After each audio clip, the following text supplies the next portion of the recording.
யோவான் எழுதின சுவிசேஷம் 12ஆம் அதிகாரம். பஸ்கா பண்டிகை வர 6 நாளைக்கு முன்னே தாம் மரணத்திலிருந்து எழுப்பின லாசரு இருந்த பெத்தானியாவுக்கு வந்தார். அங்கே அவருக்கு ராவிருந்து பண்ணினார்கள். மார்த்தாள் பணிவிடை செய்தால், லாசருவும் அவருடனே கூட பந்தி இருந்தவர்களில் ஒருவனாயிருந்தான். அப்பொழுது மரியாள் விலையேறப்பெற்ற களங்கமில்லாத நளதம் என்னும் தைலத்தில் ஒரு ராத்தால் கொண்டு வந்து அதை இயேசுவின் பாதங்களில் பூசி தன் தலைமயிரால் அவருடைய பாதங்களை துடைத்தாள். அந்த வீடு முழுவதும் தைலத்தின் பரிமளத்தினால் நுரைந்தது. அப்பொழுது அவருடைய சீஷரில் ஒருவனும் அவரை காட்டிக் கொடுக்க போகிறவனுமாகிய சீமோனுடைய குமாரனாகிய யூதாஸ் காரியோத்து இந்த தைலத்தை 300 பணத்துக்கு விற்று தரித்திரருக்கு கொடாமல் போனதென்ன என்றான். அவன் தரித்திரரை குறித்து கவலைப்பட்டு இப்படி சொல்லாமல், அவன் திருடனானபடியினாலும் பணப்பையை வைத்துக் கொண்டு அதிலே போடப்பட்டதை சுமக்கிறவனானபடியினாலும் இப்படி சொன்னான். அப்பொழுது இயேசு, இவளை விட்டுவிடு, என்னை அடக்கம் பண்ணும் நாளுக்காக இதை வைத்திருந்தாள். தரித்திரர் எப்பொழுதும் உங்களிடத்தில் இருக்கிறார்கள், நான் எப்பொழுதும் உங்களிடத்தில் இரேன் என்றார்.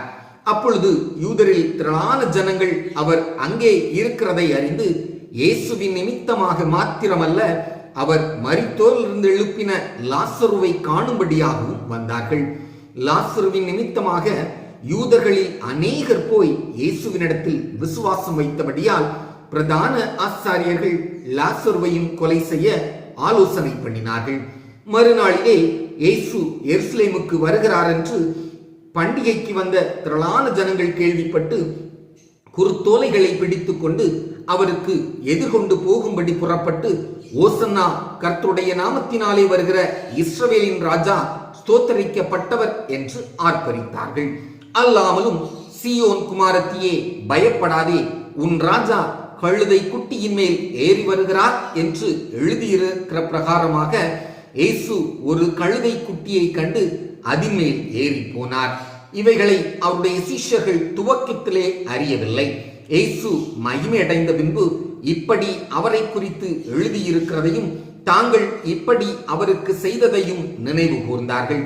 அன்றியும் அவருடனே கூட இருந்த ஜனங்கள் அவர் லாசருவை கல்லறையில் இருந்து வெளியே வரவழைத்து அவனை உயிரோடே எழுப்பினார் என்று சாட்சி கொடுத்தார்கள். அப்படிப்பட்ட அற்புதத்தை அவர் செய்தார் என்று ஜனங்கள் கேள்விப்பட்டதினால் அவர்கள் அவருக்கு எதிர்கொண்டு போனார்கள். அப்பொழுது பரிசேயர் ஒருவரை ஒருவர் நோக்கி, நீங்கள் செய்கிறதெல்லாம் வீணென்று அறிகிறதில்லையா? இதோ உலகமே அவனுக்கு பின் சென்று போயிற்றே என்றார்கள். பண்டிகையில் ஆராதனை செய்ய வந்தவர்களில் சிலர் கிரேக்கர் இருந்தார்கள். அவர்கள் கலிலேயா நாட்டு பெத்தாயிசா ஊரானாகிய பிலிப்புவினிடத்தில் வந்து, ஐயா, இயேசுவை காண விரும்புகிறோம் என்று அவனை கேட்டுக் கொண்டார்கள். பிலிப்பு வந்து அதை அந்திரேயாவுக்கு அறிவித்தான். பின்பு அந்திரேயாவும் பிலிப்புவும் அதை இயேசுவுக்கு அறிவித்தார்கள். அப்பொழுது இயேசு அவர்களை நோக்கி, மனுஷகுமாரன் மகிமைப்படும்படியான வேளை வந்தது. மெய்யாகவே மெய்யாகவே நான் உங்களுக்கு சொல்லுகிறேன், கோதுமை மணியானது நிலத்தில் விழுந்து சாகாவிட்டால் தனித்திருக்கும், செத்ததேயாகி மிகுந்த பலனை கொடுக்கும்.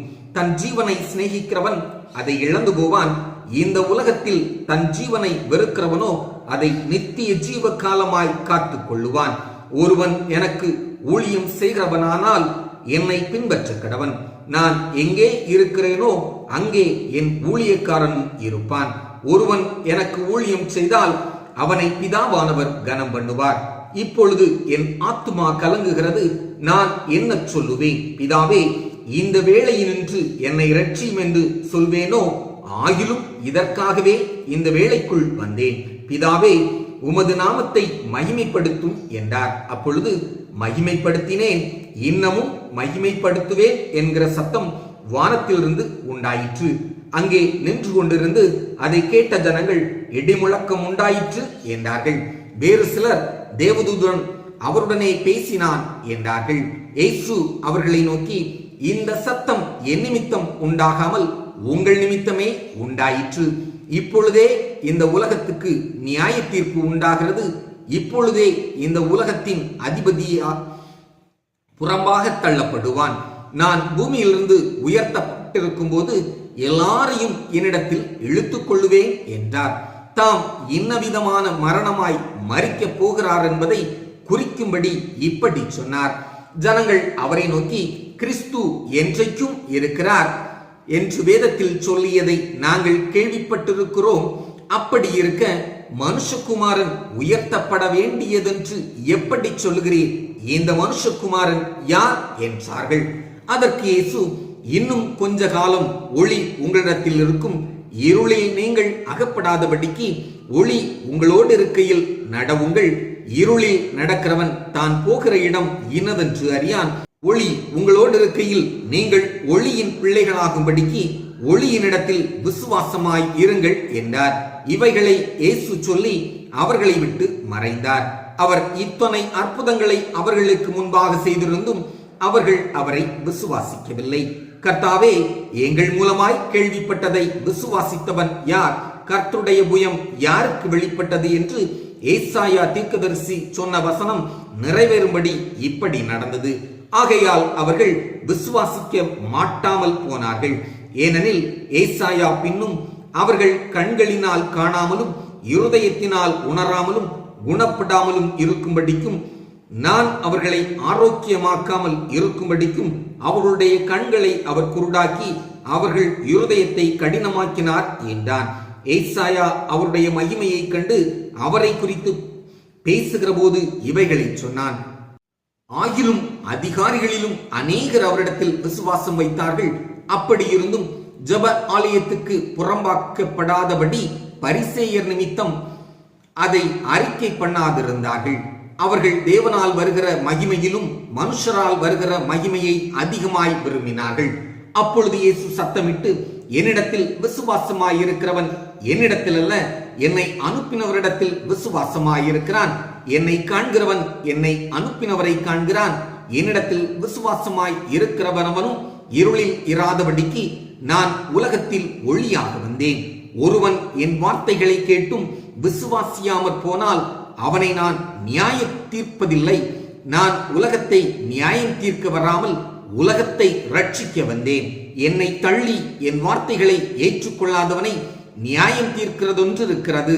நான் சொன்ன வசனமே அவனை கடைசி நாளில் நியாயம் தீர்க்கும்.